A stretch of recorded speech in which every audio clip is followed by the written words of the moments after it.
Hey guys, saya Gary ya daripada GCR Motor guys. Hari ini kita nak review Honda CBR 1000 RRR Firebrake SP Edition. SP ni dia memang high punya spek. Yang terhigh sekali punya spek ni untuk orang kata racing punya spek ataupun untuk track punya spek. Dia memang datang dengan Audi punya suspension, electronic depan belakang, siap dengan Brembo brake lagi. So warna pun warna Trico. Year make 2021, motor recon unregister, belum register. Kalau korang beli, akan register 2026. Geram baru, register baru. Macam beli motor baru. Kalau buat loan, sama interest rate dengan motor baru, memang rendah interest. Kalau second hand, interest tinggi. Ini sama rate dengan motor baru.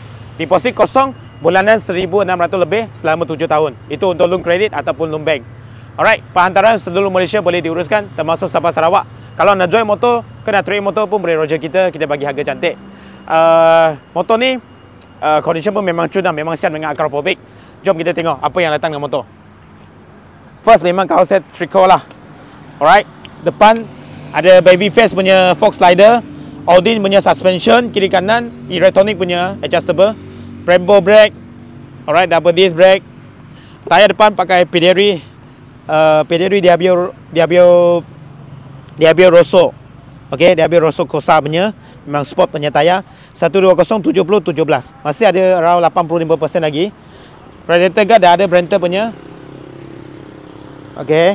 So GB Racing punya engine guard dah ada. Acropovic punya exhaust dah ada, titanium. Belakang pun sama, Diabio Rosso Super Corsa punya tayar 200/55/17.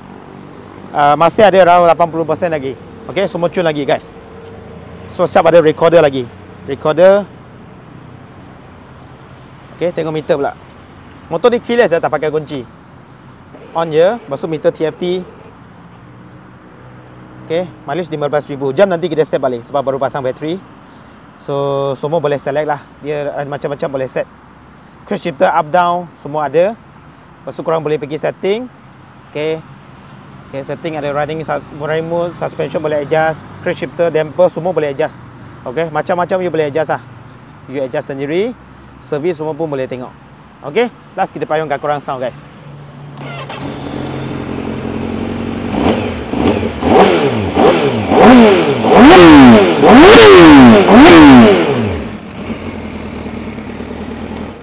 Alright, kalau korang minat motor ni boleh roger kita. Tahun year make 2021, unregister Honda CBR 1000 RRR Firebrake SP Edition, siap dengan Audi, siap dengan Brembo brake. Mileage 15,000 saja. Warranty 5 tahun.